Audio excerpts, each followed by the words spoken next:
ভ্যাম ক্লাসিক্সের ষষ্ঠ পর্বে আপনাদের সবাইকে স্বাগত। নমস্কার, আমি অতনু। এতদিন আমরা বাংলার বিভিন্ন খ্যাতনামা সাহিত্যিকদের গল্প আপনাদের শুনিয়েছি এই ভ্যাম ক্লাসিক্সের পর্দায়। তবে আজ আপনাদের জন্য রয়েছে বিশ্ববন্দিত সাহিত্যিক তথা ঔপন্যাসিক উইলিয়াম শেক্সপিয়ারের কালজয়ী উপন্যাস দি কমেডি অফ এরার্স। এই গল্পের গল্প পাঠে দেবাত্রী, গল্পের সূত্রধার আমি অতনু। তাহলে দেরি কেন, শুরু করি।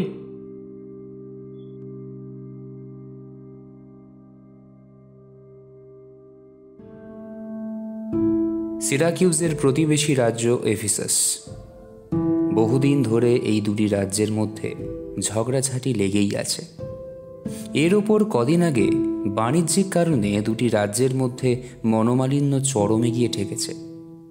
এফিসাসের ডিউক এক আইন চালু করেছেন, যার বয়ান হল সিরাকিউজের কোনো নাগরিক এফিসাস রাজ্যে ঢুকে পড়লে তার টাকা কড়ি সব কেড়ে নিয়ে তাকে প্রাণদণ্ডে দণ্ডিত করা হবে। তবে এফিসাসের কোনো নাগরিক যদি প্রাণদণ্ডে দণ্ডিত বন্দির হয়ে 1000 মার্ক জরিমানা দেয়, তবেই সেই বন্দির প্রাণদণ্ড মকুব হবে। ইজিয়ান নামে সিরাকিউজের এক বৃদ্ধ সওদাগর ঘটনাচক্রে এসে হাজির হলেন এফিসাসে। নতুন যে আইন বলবৎ হয়েছে তা তিনি জানতেন না, তাই সহজভাবেই নিজের পরিচয় দিতে গিয়ে জানালেন তিনি সিরাকিউজের বাসিন্দা। সে কথা শুনেই প্রহরীরা তাকে গ্রেফতার করল। ইজিয়ানের সঙ্গে টাকা কড়ি আর অন্যান্য জিনিসপত্র যা ছিল সব তারা কেড়ে নিল। তারপরে তাকে বেঁধে নিয়ে গিয়ে হাজির করল এফিসাসের ডিউক সোলিনাসের কাছে। প্রহরীদের মুখ থেকে সব শুনে ডিউক বৃদ্ধ ইজিয়ানকে প্রাণদণ্ডে দণ্ডিত করলেন। সেই সঙ্গে বললেন, সূর্যাস্তের আগে এফিসাসের কোনো নাগরিক যদি তার জরিমানা বাবদ 1000 মার্ক মিটিয়ে দেয়, শুধু তাহলেই তার প্রাণদণ্ড মকুব হবে। এফিসাসের কোন সহৃদয় নাগরিক তার জরিমানা বাবদ 1000 মার্ক মিটিয়ে দেবেন? বৃদ্ধ ইজিয়ান তাই ভেবে পেলেন না। এরপরে ডিউক সোলিনাস কেন ইজিয়ান এফিসাসে এলেন তাই জানতে চাইলেন। ডিউকের প্রশ্নের উত্তরে বৃদ্ধ সওদাগর ইজিয়ান তার জীবনের করুণ কাহিনী শোনাতে লাগলেন।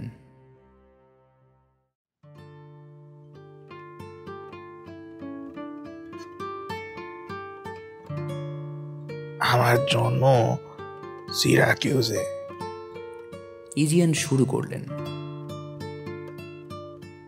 বড় হওয়ার পরে ব্যবসা বাণিজ্যকেই পেশা হিসেবে বেছে নিলাম। বলতে বাধা নেই, বিবাহিত জীবন আমি সুখেই কাটিয়েছি। আমার এক বিশ্বস্ত কর্মচারী এপিড্যাম নামে আমার ব্যবসার কাজকর্ম দেখাশোনা করত।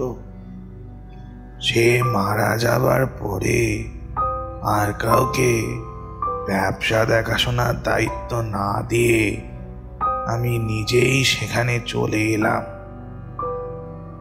এপিড্যাম নামে এসে ব্যবসার কাজকর্মে জড়িয়ে পড়লাম। সেসব কাজকর্ম চুকিয়ে খুব শিগগির বাড়ি ফিরতে পারলাম না। 6 মাস কেটে যাবার পরেও কাজ শেষ হলো না। ওদিকে সিরাকিউজে আমার স্ত্রী এমিলিয়া আমি বাড়ি না ফেরায় অস্থির হয়ে উঠল। ওই সময় এমিলিয়া ছিলেন গর্ভবতী। আমি বাড়ি না ফেরায় তিনি স্বাভাবিক কারণেই অস্থির হয়ে পড়লেন। একদিন অন্য এক সওদাগরের জাহাজে চেপে তিনি নিজেই এপিড্যাম নামে আমার কাছে চলে এলেন। যেখানে আসার অল্প কদিন পরে আমার স্ত্রীর যমজ ছেলে হলো। দুজনের চেহারায় এত মিল যে আমি, আমার স্ত্রী কেউই তাদের মধ্যে কোনো তফাৎ খুঁজে পেতাম না। নিজেদের ছেলেদের নাম রাখলাম অ্যান্টিফোলাস।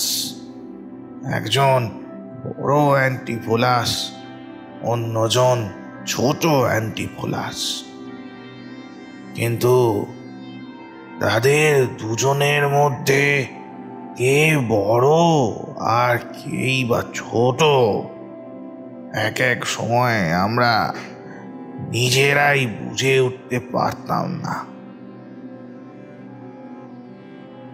আমার বাড়ির কাছেই থাকতেন এক গরিব মহিলা। আমার স্ত্রী আর তিনি একই দিনে সন্তান প্রসব করেন। প্রকৃতির অদ্ভুত খেয়ালে ওই মহিলাও যমজ ছেলে প্রসব করেন। দুর্ভাগ্যের বিষয় হলো, যমজ ছেলে প্রসব করেই ওই মহিলা মারা যান। তখন আমি ওই দুই অনাথ শিশুকে আমার বাড়িতে নিয়ে আসি। ওই দুই শিশু বড় হয়ে আমার দুই ছেলের ভৃত্যের কাজ করবে, এটাই আমি ভেবেছিলাম। মহামান্য ডিউক, বিশ্বাস করা না করা আপনার ইচ্ছা, তবে এটা সত্যি যে আমার নিজের যমজ ছেলে দুটির মতো ওই দুটি অনাথ শিশুকেও দেখতে হুবহু এক রকম ছিল। আমি তাদের নাম রাখলাম ড্রোমিও, বড় ড্রোমিও আর ছোট ড্রোমিও।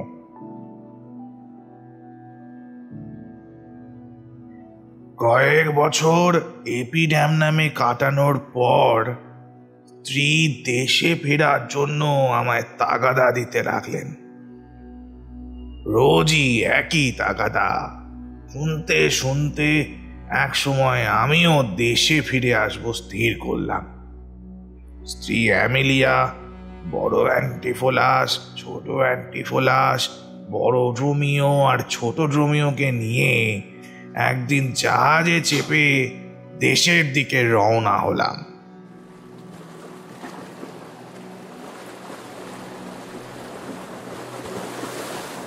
দুদিন দুরাত জাহাজে নির্বিঘ্নে কাটল।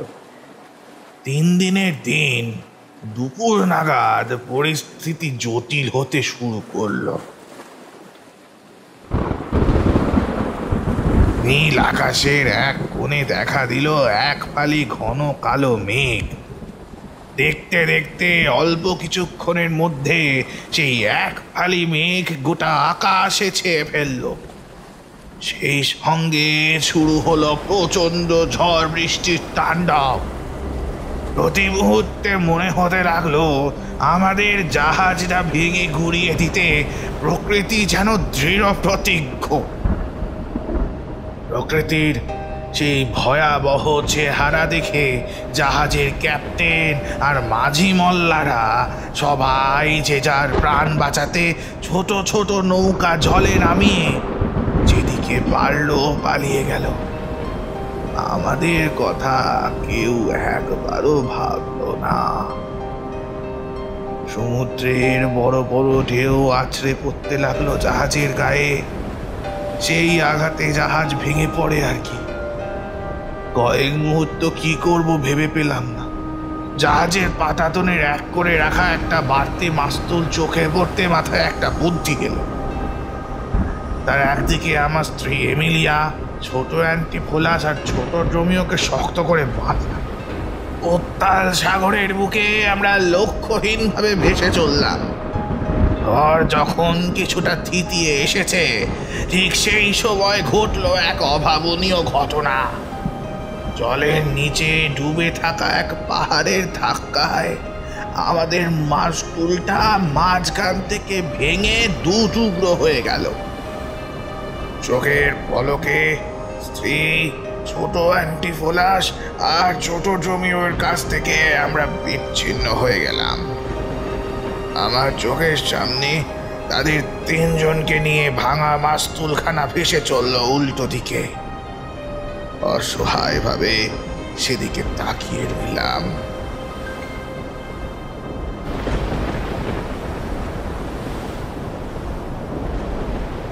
খানিক বাদে দূর থেকে দেখলাম একটা ছোট নৌকা ওদের তুলে নিল। তারপরে নৌকোটা একটা বড় জাহাজের কাছে এসে থেমে গেল। দূর থেকে দেখলাম মাঝি মল্লারা ওদের নৌকো থেকে তুলে নিল। ওরা সেই জাহাজে ঠাঁই পেয়েছে দেখে কিছুটা আশ্বস্ত হলাম। দূর থেকে দেখে সেটা করিছের কোনো জাহাজ বলেই মনে হলো। এরপরে জাহাজটি পাল তুলে আবার যাত্রা শুরু করলো, আর এক সময় তা মিলে গেল দিগন্ত রেখার ওপারে।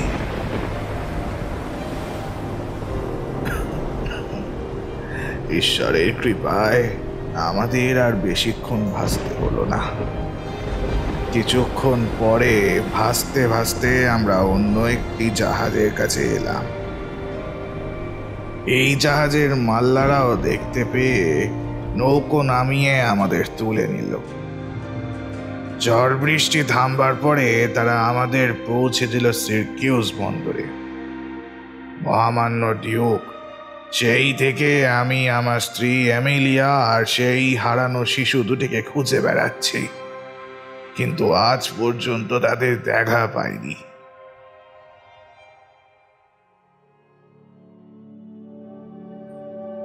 এইভাবে দিন কাটতে লাগলো। বড় অ্যান্টিফোলাস আর বড় ড্রোমিও দুজনেই 18 পা দিল। একদিন তারা বলল এখন তারা বড় হয়েছে, এবারে তাই মা আর ভাইদের খুঁজতে বেরোবে। এমিলিয়া, ছোট অ্যান্টিফোলাস আর ছোট ড্রোমিও যে প্রাণে বেঁচে আছে সেই বিশ্বাস আমার আজও আছে। তা তারা যেখানেই থাকুক না কেন, আমার বয়স হয়েছে, শরীর আর মন সহজেই ক্লান্ত হয়ে পড়ে। তাই ইচ্ছে থাকলেও তাদের সঙ্গী হওয়া আমার পক্ষে সম্ভব নয়। নিয়তির নিষ্ঠুরতায় প্রিয়জনদের হারিয়ে এমনিতেই আমার মন ভেঙে গেছে। এর ওপর তাদের খুঁজে বের করতে গিয়ে যে দুজন আছে তাদেরও পাছে হারাই, এই আশঙ্কায় গোড়ায় আমি তাদের প্রস্তাবে রাজি হলাম না।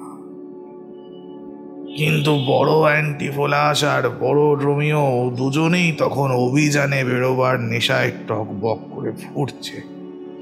তাই আমি রাজি নই জেনেও তারা পিছল না। দুজনেই অনেক বুঝিয়ে আমায় রাজি করালো। তারপর শুভ দিনক্ষণ দেখে একদিন ওরা রওনা হলো। ওরা বিদায় নেবার পরে হারানো প্রিয়জনদের ফিরে পাবার আশায় দিন গুনতে লাগলাম। এক একটি দিন কাটে আর আমি দেয়ালে একটি করে দাগ কেটে হিসেব রাখি। এভাবে পুরো একটি বছর কেটে গেল, কিন্তু আমার বড় অ্যান্টিফোলাস আর বড় ড্রোমিও ফিরে এলো না। হুজুর, বুঝতেই পারছেন ওরা দুজন ছাড়া এই বয়সে আমায় দেখার আর কেউ ছিল না। কিন্তু পুরো একটা বছর কেটে যাওয়ার পরে আমি আর ধৈর্য ধরতে পারলাম না।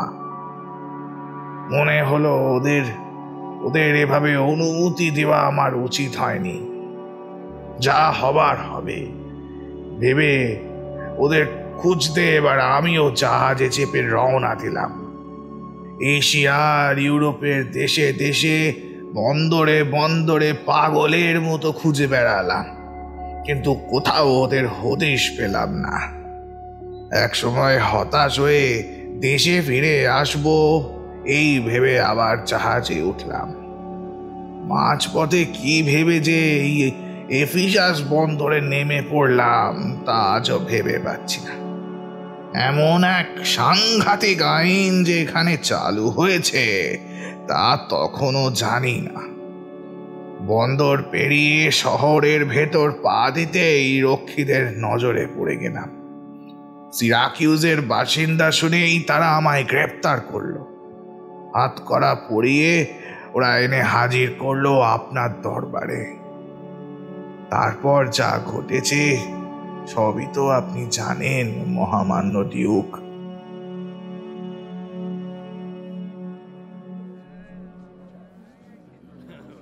সওদাগর ইজিয়ন, ডিউক বললেন, দুঃখে পরিপূর্ণ তোমার জীবন কাহিনী শুনে আমি সত্যিই ব্যথিত হয়েছি। কিন্তু বিশ্বাস করো, ইচ্ছে থাকলেও প্রচলিত আইন ভেঙে তোমায় খালাস করার ক্ষমতা আমার নেই। হতাশ চাউনি মেলে অসহায় ইজিয়ান তাকিয়ে রইল ডিউকের দিকে। ডিউক বললেন, তবু তোমার মানসিক অবস্থা বিবেচনা করে আজকের পুরো দিনটা আমি তোমায় সময় দিচ্ছি। হয়তো এই এফিসাস নগরেই তোমার কোনো আত্মীয় বা বন্ধু আছেন যারা ইচ্ছে করলে তোমার জরিমানার 1000 মার্ক রাজকোষে জমা দিয়ে তোমায় খালাস করতে পারেন। বলে ডিউক কারাধ্যক্ষকে ডেকে আদেশ দিলেন, একে কারাগারে নিয়ে যাও। তারপরে এর প্রাণদণ্ডের কথা শহরের নাগরিকদের সবাইকে জানিয়ে দাও। যদি কোনো সদাশয় নাগরিক জরিমানার টাকা দিতে চায় তো আমার আপত্তি নেই। ডিউককে অভিবাদন জানিয়ে কারাধ্যক্ষ ইজিয়নকে নিয়ে গেল কারাগারে।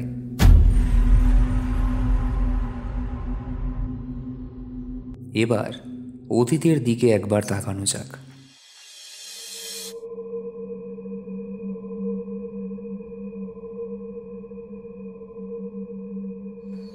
18-19 বছর আগে সমুদ্রে ঝড় বৃষ্টির মধ্যে আসার সময় যে মাঝিমাল্লারা সওদাগর ইজিয়নের স্ত্রী এমিলিয়া, ছেলে ছোট অ্যান্টিফোলাস আর ছোট ড্রোমিওকে জাহাজে তুলে নিয়ে এসেছিল, আসলে তারা ছিল জলদস্যু।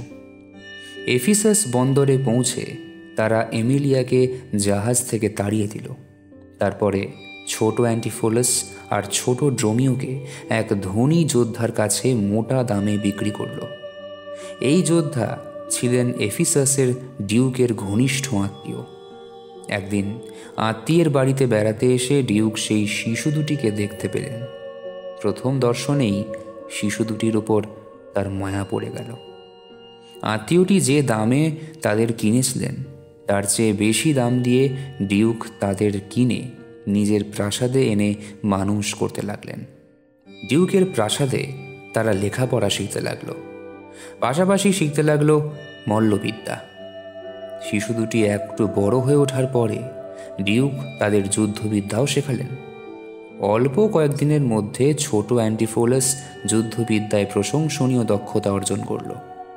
একথা জানতে পেরে ডিউক তাকে নিজের সৈন্যবাহিনীতে সেনানির কাছে বহাল করলেন। অল্প সময়ের মধ্যে ছোট অ্যান্টিফোলাস নিজের অসাধারণ দক্ষতা দেখিয়ে ডিউকের সভায় স্থায়ী আসন অর্জন করল। ডিউকের অসাধারণ প্রিয় পাত্র হয়ে উঠল সে। এর কদিন পরে এফিসাস শহরের এক সম্ভ্রান্ত ধনীর মেয়ে আড্রিয়ানার সঙ্গে ডিউক ছোট অ্যান্টিফোলাসের বিয়ে দিলেন।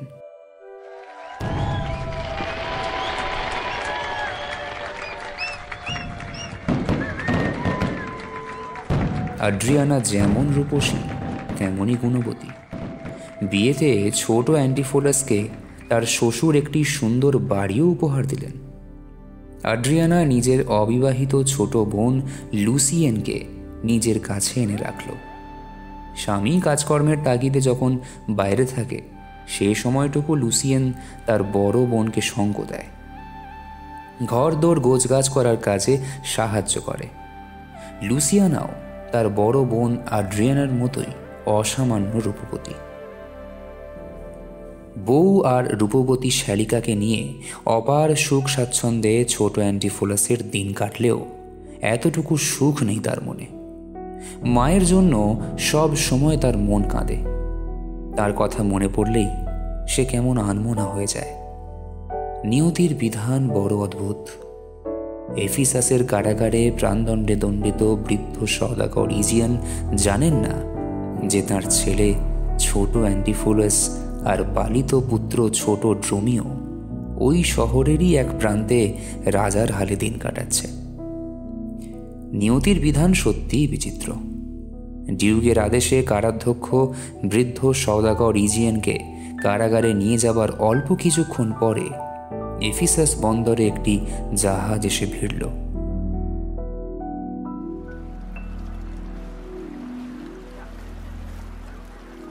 সেই জাহাজে ছিল ইজিয়ানের ছেলে বড় অ্যান্টিফোলাস আর বড় ড্রোমিও। জাহাজ থেকে ডাঙায় নামার আগে একজন সহৃদয় যাত্রী বড় অ্যান্টিফোলাসকে ডেকে এফিসাসের নতুন আইনের কথা জানালো। এফিসাসের রক্ষীদের প্রশ্নের উত্তরে তারা সিরাকিউজ থেকে এসেছে এ কথা বলতে নিষেধ করল সেই যাত্রী। সিরাকিউজবাসী যে কেউ এফিসাসে ঢুকলেই যে ডিউকের নতুন আইন অনুযায়ী তাকে প্রাণদণ্ডে দণ্ডিত হতে হয়, এ কথা সেই যাত্রীর মুখ থেকেই প্রথম শুনল বড় অ্যান্টিফোলাস। এরপরে তারা দুজনে মালপত্র নিয়ে ডাঙায় পা দিল। কোথা থেকে আসছে বন্দরের রক্ষীদের এই প্রশ্নের উত্তরে দুজনেই জানালো তারা আসছে এপি ড্যামনাম থেকে। বন্দর থেকে বেরিয়েই দুজনে শুনল সিরাকিউজের বাসিন্দা শুধু এই অপরাধে এক বৃদ্ধ সওদাগরকে এফিসাসের ডিউক প্রাণদণ্ডে দণ্ডিত করেছেন। কিন্তু সেই বৃদ্ধ যে ইজিয়ান স্বয়ং, বড় অ্যান্টিফোলাস আর বড় ড্রোমিও কেউই তা জানতে পারল না।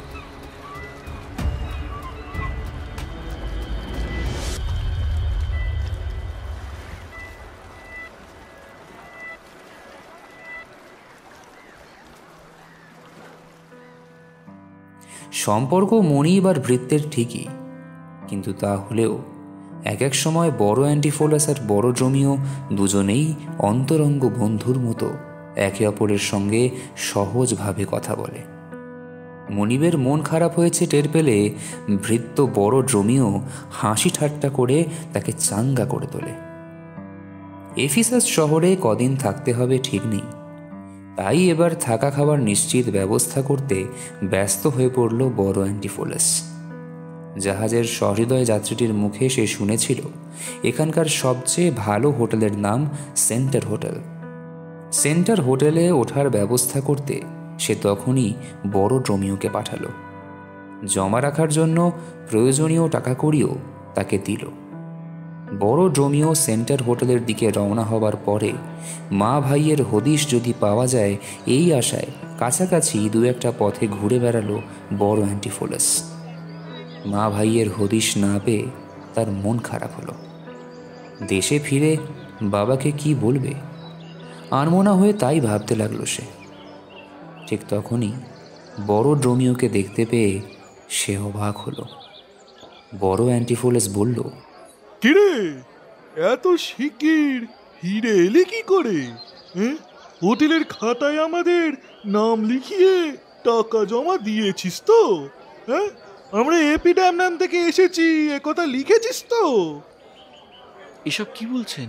ড্রোমিও জবাব দিল, আপনার ফিরতে দেরি হচ্ছে বলে গিন্নিমা আপনাকে বাড়ি নিয়ে যেতে আমায় পাঠালেন। দেরি হলে সব খাবার ঠান্ডা হয়ে যাবে, শিগগির চলুন। কি যা তা পাগলের মতো বলছিস? ধমকে উঠল বড় অ্যান্টিফোলাস। কে গিন্নিমা? কার কথা বলছিস? এখন কি তো ঠাট্টা করার সময়? বাহ, খাসা বলেছেন। আমাদের গিন্নিমা মানে আপনার আদরের বউ আর সুন্দরী শালিকা দুজনেই তো আপনার সঙ্গে খাবে বলে ওই খাবার টেবিলে সেই কখন থেকে আপনার অপেক্ষায় বসে আছেন।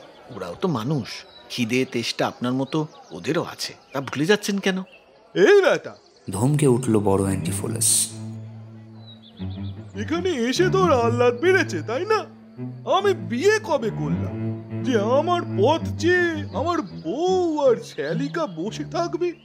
বেলা গড়িয়ে দুপুর হতে চললো, এখন বিদেশে এসে এসব রসিকতা কিন্তু আমার মোটেও বরদাস্ত হচ্ছে না, বলে দিচ্ছি। এবার বল, সেন্টার হোটেলে থাকার জন্য ঘর ভাড়া নিয়েছিস? যে টাকা দিয়েছিলাম তা ওখানে জমা করেছিস তো? কেমন ঘর নিয়েছিস? ভেতরে আলো হাওয়া ভালো খেলে তো? তাদের দুজনের চড়া গলার কথাবার্তা শুনে ততক্ষণে আশেপাশে কিছু কৌতূহলী মানুষ ভিড় করেছে। তাদের দিকে এক পলক তাকালো ড্রোমিও, তারপর নিজের মনে বলে উঠল, ব্যাপারটা কি? আমার মনিবের মাথা খারাপ হলো নাকি? মনিবের দু হাত নিজের মুঠোয় নিয়ে এসে বলল, বিশ্বাস করুন কর্তা, আমি আপনার সঙ্গে ঠাট্টা রসিকতা কিছুই করছি না, বরং এখন মনে হচ্ছে আপনি আমার সঙ্গে রসিকতা করছেন। আর রসিকতা যত খুশি করুন, ক্ষতি নেই, কিন্তু আগে খাওয়া দাওয়ার পাটটুকু তো চুকিয়ে নিন। আপনার খাওয়া না হলে যে আপনার বাড়ির লোকেদের খাওয়াও হবে না, তা কি বুঝতে পারছেন না? আমাদেরও তো খিদে পায় হুজুর। দোয়াই হুজুর, এবার বাড়ি চলুন। আপনার জন্য গিন্নিমা। হের গিন্নিমা হারামজাদা আমার সঙ্গে ইয়ার কি? বলতে বলতে বড় অ্যান্টিফোলাস পথের মাঝখানে সবার সামনেই আচ্ছা করে কয়েক ঘা দিল ড্রোমিওকে। মার খেয়ে ড্রোমিও আর একটি কথাও বলল না। জামার হাতায় চোখ মুছতে মুছতে তখনই গিয়ে হাজির হলো তার গিন্নিমার কাছে। রাস্তার মাঝখানে লোকের সামনে মনিবের হাতে শুধু শুধু পড়ে পড়ে মার খাওয়ার ঘটনা ড্রোমিও ফুলিয়ে ফাঁপিয়ে শোনালো তার গিন্নিমা আড্রিয়ানাকে। শুনে স্বামীর ওপর রেগে গেল আড্রিয়ানা। তার স্বামী অ্যান্টিফোলাস নিশ্চয়ই অন্য কোনো মেয়ের প্রেমে পড়েছে, এটাই সে ধরে নিল। মার খেয়েছিস বলে দুঃখ করিস না ড্রোমিও, চাকরকে সান্ত্বনা দিল আড্রিয়ানা। আগে উনি বাড়ি ফিরে আসুন, তারপর কথা দিচ্ছি এর একটা হেস্তনেস্ত করে আমি ছাড়বো। তোমার বর নয়, এবার দেখছি তোমার নিজের মাথাটাই খারাপ হয়েছে, বলে উঠল পাশ থেকে আড্রিয়ানার ছোট বোন লুসিয়ানা। যদি তোমার বর সত্যিই অন্য কোনো মেয়ের প্রেমে মজে গিয়ে থাকেন, তাহলে বাড়ি ফিরে এলে তিনি কি সে কথা মুখ ফুটে স্বীকার করবেন? ওভাবে হবে না। তার চেয়ে যা বলি মন দিয়ে শোন। ওদের দুজনকে হাতে নাতে ধরতে হলে চলো এক্ষুনি দুজনে বেরোই, তোমার বরকে ঘাড় ধরে নিয়ে আসি বাড়িতে। আর যদি কোনো সর্বনাশীর সঙ্গে ওনাকে ফষ্টি নষ্টি করতে দেখো, তাহলে সবার সামনে চুলের মুঠি ধরে তাকে কয়েক ঘা দিও, এমন গালাগাল দিও যাতে পরপুরুষের সঙ্গে প্রেম পীড়িত করার স্বাদ জানোর মতো নিতে চায়। ছোট বোনের কথা আড্রিয়ানার মনে ধরল। তাকে সঙ্গে নিয়ে এসে তখনই স্বামীর খোঁজে বাড়ি থেকে বেরিয়ে পড়ল। এদিকে ড্রোমিওকে মারধর করে বড় অ্যান্টিফোলাসের নিজের মনটা খারাপ লাগছে। সে এবার সোজা এসে হাজির হলো হোটেল সেন্টারে। দেখল ড্রোমিও সেখানে তার অপেক্ষায় দাঁড়িয়ে আছে। তার মুখ থেকে অ্যান্টিফোলাস শুনল হোটেলে ঘর ভাড়া বাবদ সে আগাম টাকা জমা দিয়েছে। এই বেটা, অ্যান্টিফোলাস ড্রোমিওকে বলল, বেশ তো আমার কথা মতো কাজ করেছিস দেখছি। তাহলে খানিক আগে গিন্নিমা বসে আছে, তাড়াতাড়ি বাড়ি না গেলে খাবার ঠান্ডা হয়ে যাবে। এসব কি উল্টো পাল্টা বলছিলি? তার কথা শুনে ড্রোমিও অবাক হলো। এইসব কথা সে মোটেও বলেনি। টাকা জমা দেবার পর সে হোটেল থেকে এক পাও বেরোয়নি। তার কথা শেষ হতে না হতে লুসিয়ানাকে সঙ্গে নিয়ে সেখানে এসে হাজির হলো আড্রিয়ানা। রাস্তায় লোকজনকে জিজ্ঞেস করে এসে জেনেছে তার স্বামী চাকরকে মারধর করে খানিক আগে এই হোটেলেই ঢুকেছে। কি করেছো তুমি? আশপাশের সবাইকে শুনিয়ে আড্রিয়ানা গলা চড়িয়ে তার স্বামীকে বলল, ড্রোমিওকে পথের মাঝখানে সবার সামনে এভাবে মারধর করেছো কেন? ওকে বলেছো তোমার বউই নেই, তুমি বিয়েই করোনি, শুনলাম হোটেলে থাকবে বলে টাকা জমা দিয়েছো। আমার গায়ে হাত দিয়ে বলো সব সত্যি? আমি এমন কি করেছি যে জন্য আমায় তোমার আর পছন্দ হচ্ছে না, বাড়ি ছেড়ে চলে যেতে চাইছো? বলতে বলতে তার দু চোখ জলে ভরে উঠল। আড্রিয়ানার কথা শুনে ভ্যাবাচাকা খেয়ে গেল অ্যান্টিফোলাস। এই অস্বস্তিকর বিশ্রী পরিস্থিতি থেকে রেহাই পেতে ঠান্ডা মাথায় সে আড্রিয়ানাকে বোঝাতে চাইল যে সে তার স্বামী নয়, একজন বিদেশি সওদাগর, বিশেষ দরকারে এসেছে এফিসাসে। অ্যান্টিফোলাস বারবার এও বলল সে এখনও বিয়ে করেনি। আমার কপাল! আক্ষেপের সুরে কথাটা বলে নিজের কপালে চাপড় মেরে বলল আড্রিয়ানা, এই সেই দিনও বিয়ের পরে গোড়ায় কি ভালোই না বাঁচতে তুমি আমায়, কত আদর করতে,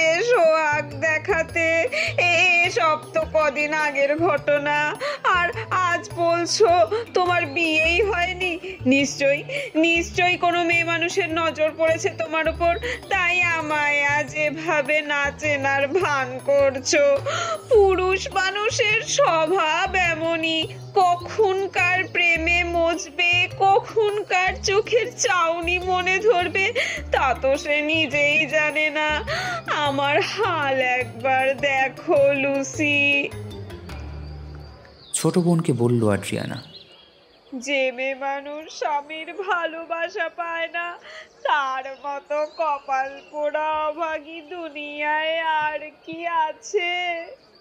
বলতে বলতে এবার সত্যিই হাউমাউ করে কেঁদে ফেলল সে। চোখের জলের বন্যা বইয়ে দিল। অ্যান্টিফোলাস পড়ল মুশকিলে। আড্রিয়ানা ভুল করেছে এই কথাটা সে কিছুতেই তাকে বুঝিয়ে উঠতে পারছে না।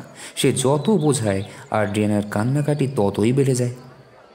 তখন থেকে কি এক ছেলে মানুষই করছেন? এবার আড্রিয়ানার ছোট বোন লুসিয়ানা চাপা গলায় ধমক দিল। বেশ, মানছি আপনি বিয়ে করেননি, বিয়ে আপনাকে করতে হবে না, কিন্তু এবার দয়া করে বাড়ি চলুন। দিদি আপনার খাবার সাজিয়ে সেই কখন থেকে বসে আছে। তাছাড়া খিদে তেষ্টা তো আমাদেরও পায় নাকি? আমরাও তো আপনারই মতো রক্তের মাংসের মানুষ। দিদি মানে? লুসিয়ানার চোখের দিকে তাকালো অ্যান্টিফোলাস। তুমি তাহলে কে? সে কি? ভগ্নিপতির কথায় লুসিয়ানা এই প্রথম ধাক্কা খেল। তার ভগ্নিপতির হলোটা কি? ভাবার চেষ্টা করল সে। সত্যিই কি অ্যান্টিফোলাস আড্রিয়ানার মতো তাকেও চিনতে পারছেন না? এই প্রশ্ন উঁকে দিল তার মনে। আমি লুসিয়ানা, আপনার আদরের শালিকা। শালিকা বললেই হলো? দু চোখ পাকিয়ে তাকালো অ্যান্টিফোলাস। গলা অল্প চড়িয়ে বলল, আমার এখনো বিয়েই হয়নি, তো শালিকা আবার কোত্থেকে শুনি? খুব ভালো কথা। লুসিয়ানা ঠান্ডা মাথায় তাকে বোঝাতে লাগলো। মানছি আপনার বিয়ে হয়নি, কিন্তু তার আগে একবার বাড়ি চলুন। এত বেলা পর্যন্ত সবাই না খেয়ে দিয়ে আছেন, ওদিকে রান্না করা খাবার দাবার সব পড়ে নষ্ট হচ্ছে। আপনিই বলুন, এটা কি আপনার উচিত? হ্যাঁ, তাই চলুন কর্তা। লুসিয়ানার প্রস্তাবে এবার সায় দিয়ে বলল ড্রোমিও। ওরা যখন এত করে বলছেন তখন ওদের বাড়ি গিয়ে রান্না করা খাবার খেতে বাধা কোথায়? ও তাই বুঝি? ড্রোমিওর দিকে রাগ রাগ চোখে তাকালো অ্যান্টিফোলাস। এবার তুইও তাহলে ফিরে গেলে ওদের দলে? বলতে বলতে তার চোখ পড়ল প্রথমে আড্রিয়ানা, তারপরে লুসিয়ানার দিকে। লুসিয়ানার চোখের চাউনিতে চুম্বকের মতো এমন কিছু আছে যা গোড়াতেই আকৃষ্ট করেছে তাকে। সেই চুম্বকের টান থেকে অনেক চেষ্টা করেও মনে মনে নিজেকে ছাড়াতে পারছে না অ্যান্টিফোলাস। ঠিক আছে, চলো তবে, বলে উঠে দাঁড়ালো অ্যান্টিফোলাস। পরমুহূর্তে কি মনে হতে আড্রিয়ানা আর লুসিয়ানার দিকে তাকিয়ে হুঁশিয়ার করে দিয়ে বলল, আমি তোমার সঙ্গে যাচ্ছি, কিন্তু আমার একটা শর্ত আছে। বাড়িতে নিয়ে যাবার পর আমি তোমার বর বা স্বামী এ কথা একবারও মুখ ফুটে বলা চলবে না। আগেই বলে দিচ্ছি, বাড়ির লোকেদের সামনে আমার সঙ্গে এমন গায়ে পড়া দেখলাপনা করলে ফল ভালো হবে না, কিন্তু তা আগেই বলে রাখছি। তা কি করতে হবে? তুমি চুপ করো, তোমার সঙ্গে আমি কথা বলছি না। এক হাঁকে তাকে থামিয়ে দিয়ে আড্রিয়ানার দিকে তাকালো অ্যান্টিফোলাস। বলল, এমন হাবভাব করবে যেন আমি তোমার কেউই নই, তোমার সঙ্গে আমার কোনো সম্পর্কই নেই। ঠিক এই ভয়টাই গোড়ায় পেয়েছিলাম। এই সর্বনাশী নচ্ছার মেয়ে মানুষের কাজ আমি জানি, যে আমার কাছ থেকে ওকে ছিনিয়ে নিতে চাইছে। দিদি, এরকম মাথা গরম করলে চলবে না। বলেই লুসিয়ানা তাকালো অ্যান্টিফোলাসের দিকে। এক গাল হেসে বলল, ব্যাস, এই আপনার শর্ত? ঠিক আছে, তাই হবে। আপনার শর্ত আমরা মেনে নিচ্ছি। এবার দয়া করে আমাদের সঙ্গে বাড়ি ফিরে চলুন। বড় বা সিরাকিউজের অ্যান্টিফোলাস দেখল যেটুকু রাগ তার মাথায় জমেছিল তা আপনা থেকেই উধাও হয়েছে। তার বদলে যেন স্বপ্ন দেখছে এমনই এক ঘোরের অনুভূতি তাকে ছাপিয়ে তুলছে। কিন্তু তখন আর ভাবনার সময় নেই। তাই বাধ্য হয়ে আড্রিয়ানা আর লুসিয়ানার পেছন পেছন সে ড্রোমিওকে সঙ্গে নিয়ে এগিয়ে চলল। এই ড্রোমিও অবশ্য তারই মতো বড়, অথবা সিরাকিউজের ড্রোমিও। বাড়িতে এসে বড় ড্রোমিওকে পাহারা দেওয়ার দায়িত্ব দিয়ে একতলার সদর দরজায় দাঁড় করিয়ে দিল আড্রিয়ানা। বলল, ড্রোমিও, আমরা খাওয়া দাওয়া সারতে যাচ্ছি। দেখো বাইরের লোক যেন এখন ভিতরে না ঢোকে। কেউ ঢুকলে তোমার মাথা কিন্তু আমি ফাটিয়ে দেব, মনে থাকে যেন। খেতে বসে যেন ইচ্ছে করেই অ্যান্টিফোলাসের শর্ত ভাঙল আড্রিয়ানা। বারবার স্বামী বলে ডেকে সে তাকে অস্থির করে তুলল। ওদিকে আড্রিয়ানার মতো তার কাজের মেয়ে নেলও একই ভুল করে বসল। ছোট ড্রোমিওর সঙ্গে এতদিন কাজের ফাঁকে সময় পেলে ফষ্টি নষ্টি করত সে। তাকে বিয়ে করে ঘর বাঁধবে বলে কথাও দিয়েছিল। অ্যান্টিফোলাসের সঙ্গে বড় ড্রোমিওকে দেখে ধরে নিল এ তার সেই পুরনো প্রেমিক। তাই চেয়ে সে তাকে প্রেম ভালোবাসার কথা শোনাতে লাগলো। নেলের রকম সকম দেখে মনিবের মতোই ভ্যাবাচাকা খেল ড্রোমিও। মনিব অ্যান্টিফোলাসের মতো সেও স্বপ্নের ঘোরের মধ্যে আছে এটাই ধরে নিল বড় ড্রোমিও। আড্রিয়ানা আর অ্যান্টিফোলাসের খাওয়া ততক্ষণে শেষ। খাবার ফাঁকে লুসিয়ানার সঙ্গে আশ মিটিয়ে গল্প করেছে বড় অ্যান্টিফোলাস। লুসিয়ানাকে তার ভারী পছন্দ হয়েছে। তাকে ঘিরে কল্পনায় রঙিন স্বপ্নের জালও সে বুনতে শুরু করেছে। কিন্তু লুসিয়ানার সঙ্গে তার এই অন্তরঙ্গ মেলামেশা আর গল্পগুজব আড্রিয়ানা মোটেও পছন্দ করছে না। লুসিয়ানা যে তারই ছোট ভাই এফিসাসের বাসিন্দা ছোট অ্যান্টিফোলাসের শ্যালিকা, বড় অ্যান্টিফোলাস বা আড্রিয়ানা তা জানে না।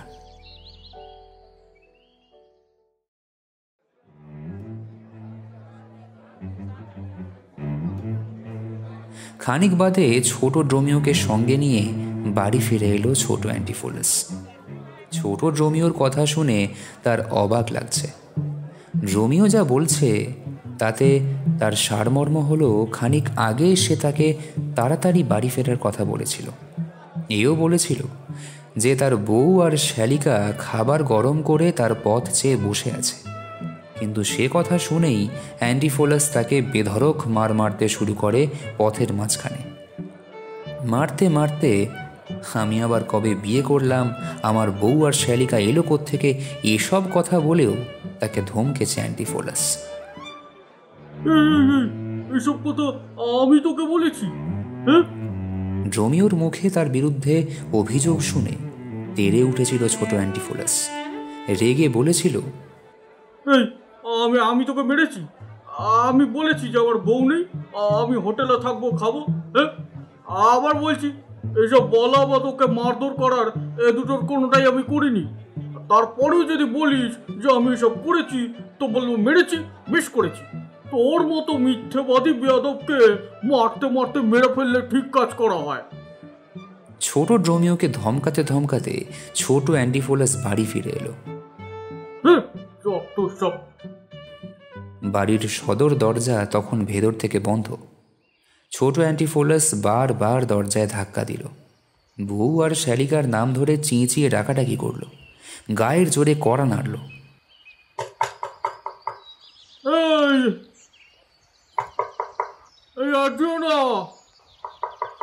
লুসিয়ানা, দরজা খোলো। কি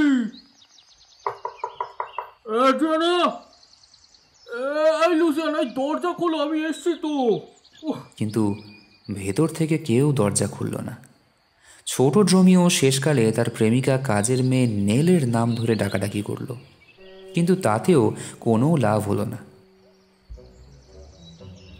তারা দুজনেই যে এক জাদুর দেশে এসে পড়েছে সে সম্পর্কে বড় অ্যান্টিফোলাস আর বড় ড্রোমিও কারো মনে এখন আর এতটুকু সন্দেহ নেই। এ বাড়ির পরিবেশ আর এখানকার বাসিন্দাদের হাবভাবে, কথাবার্তায় তারা দুজনেই হাঁপিয়ে উঠেছে। ফাঁক পেয়ে আড্রিয়ানা আর তার ছোট বোনের চোখে ধুলো দিয়ে দুজনেই পালিয়ে গেল বাড়ি থেকে। অন্যদিকে চেঁচামেচি করে বাড়ির দরজা খোলাতে না পেরে ছোট অ্যান্টিফোলাস তখন রেগে আগুন হয়ে গেছে। খিদেও পেয়েছে, তাই খাওয়া দাওয়া সারতে এসে তখনই এক বন্ধুর বাড়ির দিকে পা বাড়ালো। বন্ধুর বাড়িতে যাওয়ার পথে তার দেখা হলো অ্যাঞ্জেলোর সঙ্গে। অ্যাঞ্জেলো ভালো স্যাঁকড়া। আড্রিয়ানার অনেক গয়না এর আগে সে তৈরি করেছে। কদিন আগে স্ত্রী আড্রিয়ানার একখানা হিরে জহরত বসানো সোনার হার গড়ানোর বায়না তাকে দিয়েছিল অ্যান্টিফোলাস। পথের মাঝখানে দেখা হতে অ্যাঞ্জেলো তাকে জানালো হারটা সে তৈরি করেছে। কিন্তু আড্রিয়ানার ওপর থেকে অ্যান্টিফোলাসের রাগ তখনও যায়নি। সে স্থির করল আড্রিয়ানাকে না দিয়ে হারখানা তার বন্ধুকে উপহার দেবেন। অ্যান্টিফোলাস অ্যাঞ্জেলোকে হারখানা তার বন্ধুর বাড়িতে নিয়ে আসতে বলল। শুনে অ্যাঞ্জেলো হার আনতে তখনই নিজের বাড়ির দিকে দৌড়ল। হার নিয়ে বাড়ি থেকে বেরিয়ে কিছু দূরে এসেছে, ঠিক তখনই বড় অ্যান্টিফোলাসকে দেখতে পেল সে। এই নিন আপনার হার, যেমন বলেছিলেন ঠিক তেমনই গড়েছি। দেখুন এটা আপনার স্ত্রীর পছন্দ হয় কিনা। বলে হারখানা একরকম জোর করেই বড় অ্যান্টিফোলাসের হাতে গুঁজে দিল সে। এ কি, এটা এটা আমায় দিচ্ছেন কেন? অ্যাঞ্জেলোর দিকে তাকিয়ে বলল বড় অ্যান্টিফোলাস, আমি তো আপনাকে চিনি না, আপনি বোধহয় ভুল করছেন। কেন এসব বলছেন মশাই? অ্যাঞ্জেলো বলল, আপনার সঙ্গে সম্পর্ক তো আজকের নয়। আপনি হয়তো দামের কথা ভাবছেন, ও দাম না হয় পরেই দেবেন, পরে আমি আপনার বাড়ি থেকে গিয়ে নিয়ে আসবো।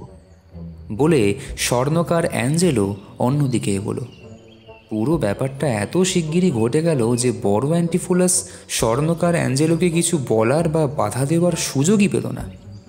হারখানা হাতের মুঠোয় নিয়ে নিজের মনেই সে বলে উঠল, এটা যে স্বপ্নের দেশ তাতে কোনো সন্দেহ নেই।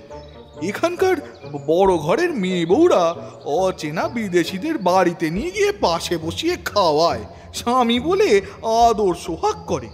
তেমনি এখানকার স্বর্ণকাররাও অচেনা বিদেশিদের হাতে দামি জড়োয়ার হার গছিয়ে দিয়ে দাম না নিয়েই চলে যায়। স্বপ্নের দেশ বলেই এসব অবিশ্বাস্য ঘটনা ঘটে এখানে।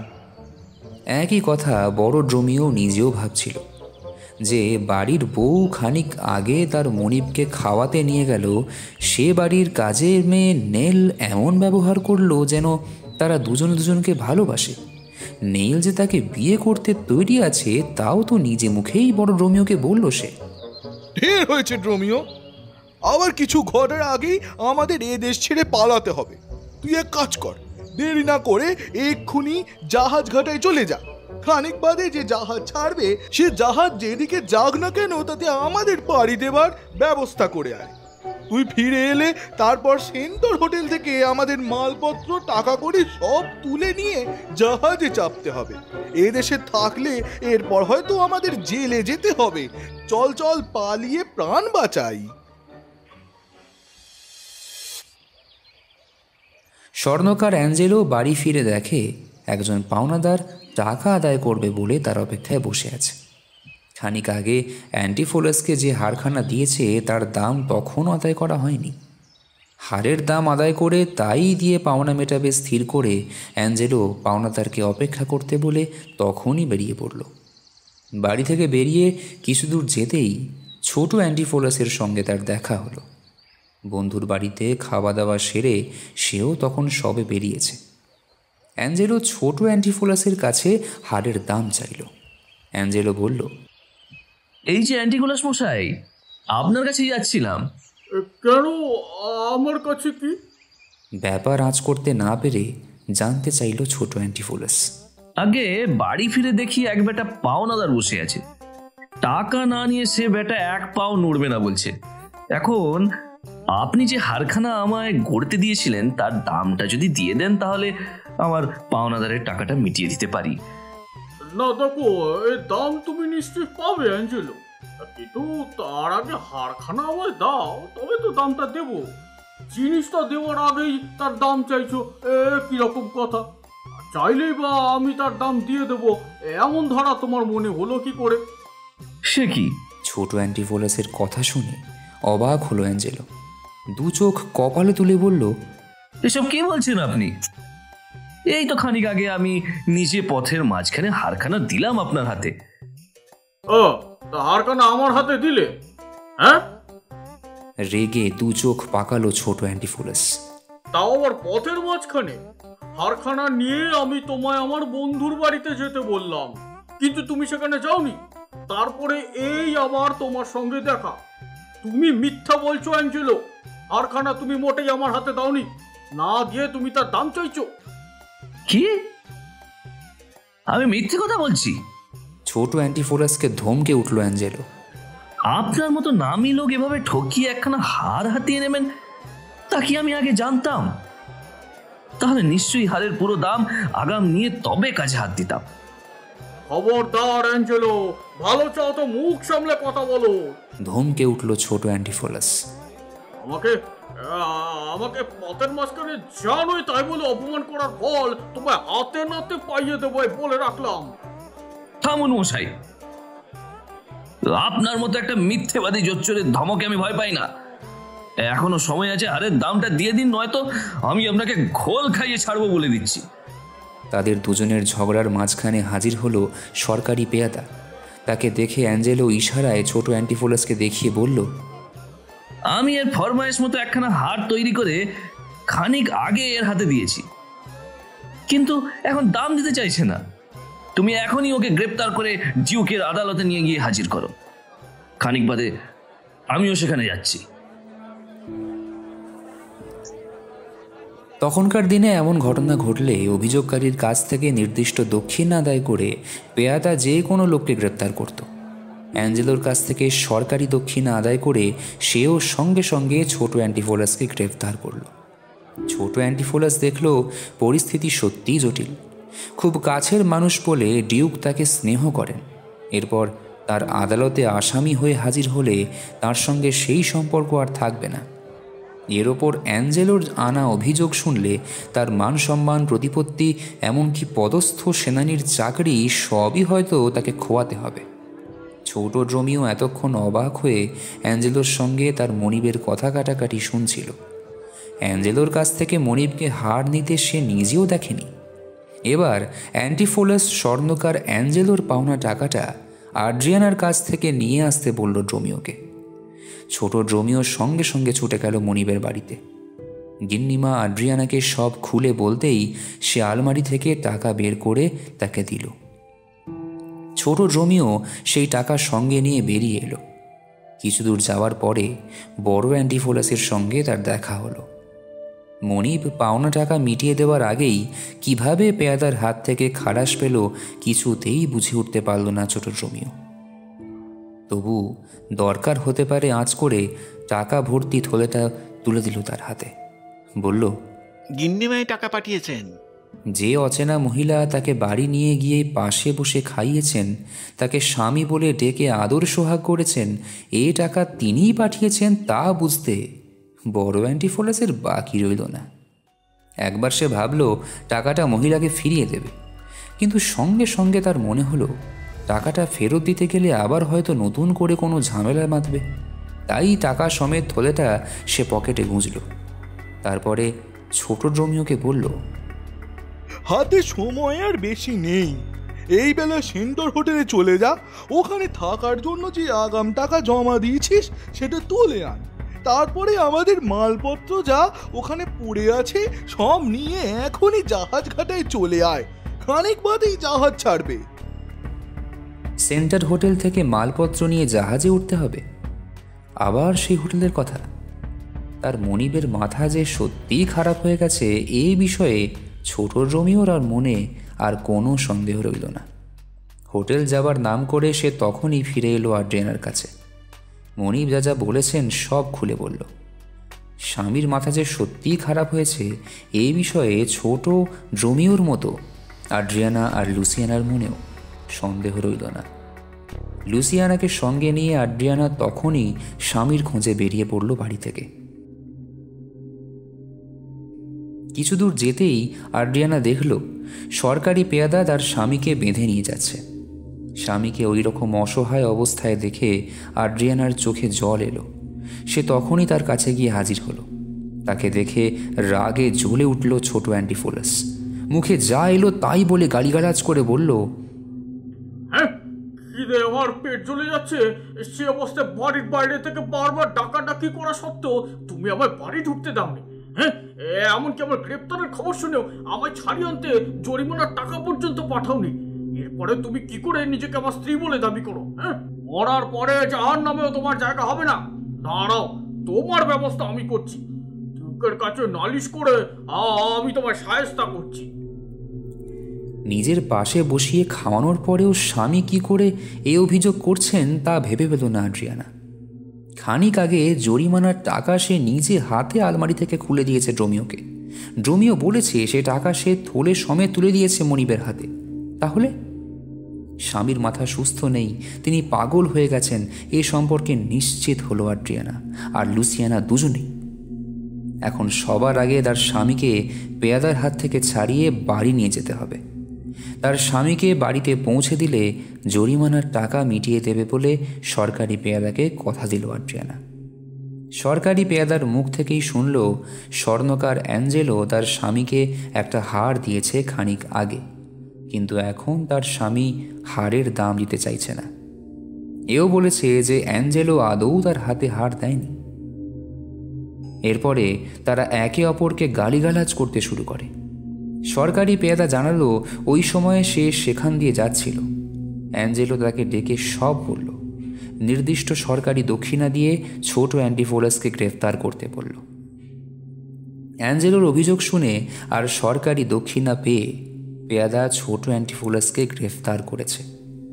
ছোট অ্যান্টিফোলাসকে তার বাড়িতে পৌঁছে দিয়ে আদ্রিয়ানার কাছ থেকে জরিমানার টাকা আদায় করে বিদায় নিল সরকারি পেয়াদা। এবার চেঁচিয়ে রাস্তা থেকে লোক ডাকিয়ে আনলো আদ্রিয়ানা। তার নির্দেশে সবাই ছোট অ্যান্টিফোলাসকে দড়ি দিয়ে বেঁধে ঘরে আটকে রাখল। তারপরে ঝাড়ফুঁক করে পাগলামির চিকিৎসা করানোর জন্য একজন গ্রাম্য ওঝাকে এনে হাজির করল। তখনকার দিনে মাথা খারাপের চিকিৎসা করতে লোকে ওঝাদেরই ডাকত। ওঝার হাতে স্বামীকে সঁপে দিয়ে বাইরে থেকে বাড়ির দরজা ভালোভাবে এঁটে টাকা নিয়ে আদ্রিয়ানা রওনা হলো স্বর্ণকার অ্যাঞ্জেলোর বাড়ির দিকে হারের দাম মেটাতে। কিছুদূর যেতেই বড় অ্যান্টিফোলাসের সঙ্গে তার দেখা হয়ে গেল কোনো মতে। ওঝার খপ্পর থেকে নিজেকে ছাড়িয়ে বাড়ি থেকে পালিয়ে তার স্বামী রাস্তায় নেমে এসেছে।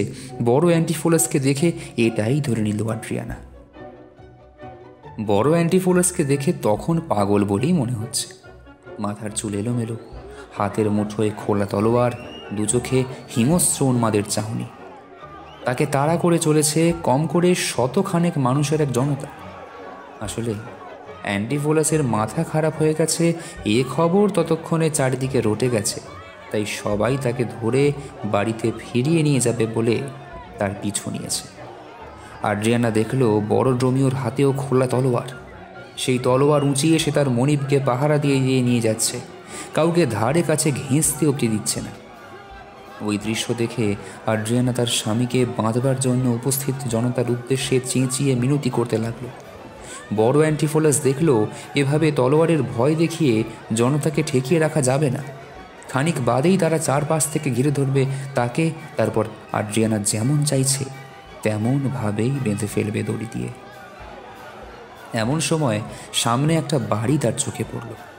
অন্য উপায় না দেখে বড় অ্যান্টিফোলাস আর বড় ড্রোমিও আশ্রয় চাইতে ঢুকে পড়ল সেই বাড়ির ভিতরে। বাড়িটা আসলে একটা মঠ। সেই মঠের কর্ত্রী এক বৃদ্ধা সন্ন্যাসিনী। চেঁচামেচি শুনে তিনি বাইরে বেরিয়ে এলেন। সব শুনে আদ্রিয়ানাকে বললেন,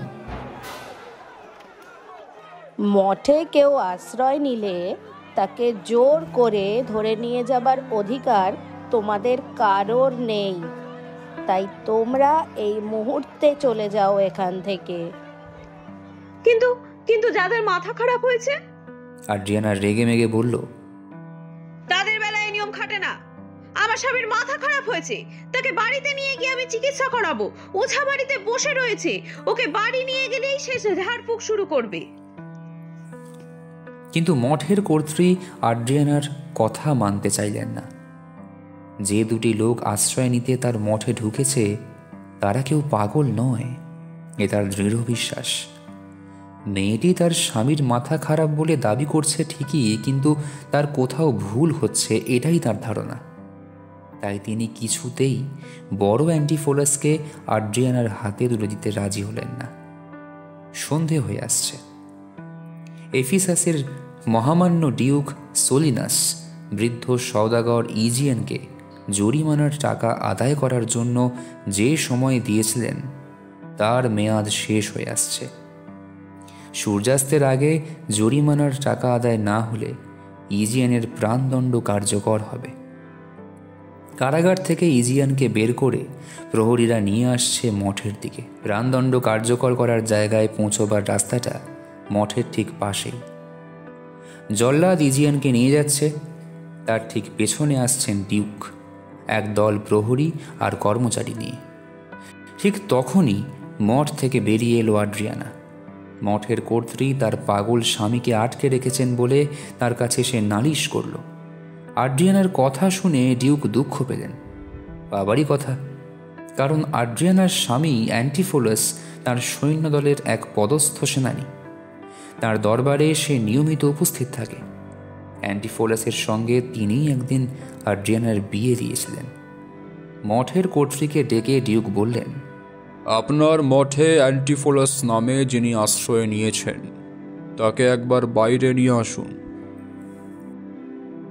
ডিউকের হুকুম তামিল করতে মঠের কর্ত্রী তার আশ্রিতদের আনতে ভেতরে ঢুকলেন। আর ঠিক তখনই ছোট অ্যান্টিফোলাসকে সঙ্গে নিয়ে সেখানে এসে হাজির হলো ছোট ড্রোমিও। ওঝার হাত থেকে কোনো মতে নিজেকে ছাড়িয়ে আড্রিয়ানার সঙ্গে বোঝাপড়া করতে ছুটে এসেছে ছোট অ্যান্টিফোলাস। তার সঙ্গে এসেছে ছোট ড্রোমিও। তারা দুজন এসে হাজির হবার সঙ্গে সঙ্গে বড় অ্যান্টিফোলাস আর বড় ড্রোমিওকে সঙ্গে নিয়ে মঠের কর্ত্রী বাইরে বেরিয়ে এলেন। কয়েক মুহূর্ত কারো মুখে কোনো কথা নেই। আড্রিয়ানা অবাক হয়ে দেখল তার সামনে পাশাপাশি দাঁড়িয়ে তার দুজন স্বামী। বড় আর ছোট ড্রোমিও দেখল তাদের দুজন মনিব দুজনকেই একরকম দেখতে। বড় আর ছোট অ্যান্টিফোলাস দেখল তাদের দুজন চাকর দুজনকেই একরকম দেখতে। আর প্রাণদণ্ডে দণ্ডিত বৃদ্ধ সওদাগর ইজিয়ান দেখল সামনে দাঁড়িয়ে তার দুই হারানো ছেলে আর তাদের পাশে দাঁড়িয়ে দুই পালিত ছেলে। বড় অ্যান্টিফোলাস আর বড় ড্রোমিওর নাম ধরে চেঁচিয়ে ডেকে উঠল ইজিয়ান। সে ডাক কানে যেতে বড় অ্যান্টিফোলাস আর বড় ড্রোমিও ঘাড় ঘোরালো। বাবাকে বন্দি অবস্থায় দেখে অবাক হলো তারা। ছোট অ্যান্টিফোলাসকে ডেকে নিজের পরিচয় দিল ইজিয়ান। এত বছর পরে বাবাকে ফিরে পেয়ে ছোট অ্যান্টিফোলাসের মন খুশিতে ভরে উঠল। মঠের কর্ত্রী বৃদ্ধ ইজিয়ানকে দেখে চমকে উঠলেন। এতদিন বাদে স্বামীর সঙ্গে আবার দেখা হবে তা তিনি স্বপ্নেও ভাবেননি। শুধু স্বামী নন, নিজের হারানো দুই ছেলে আর দুই পালিত ছেলেকেও ফিরে পেয়েছেন ইজিয়ানের স্ত্রী এমিলিয়া। এই সুখের পুনর্মিলন দেখে খুশি হলেন মহামান্য ডিউক। ইজিয়ানের প্রাণদণ্ড রদ করে তিনি তাকে মুক্তি দিলেন। আড্রিয়ানার সঙ্গে তার স্বামীর ঝগড়া মিটে গেল। ছোট বোন লুসিয়ানার সঙ্গে ভাসুর বড় অ্যান্টিফোলাসের বিয়ে দেবে বলেও কথা দিল আড্রিয়ানা মহামান্য ডিউকের সামনে।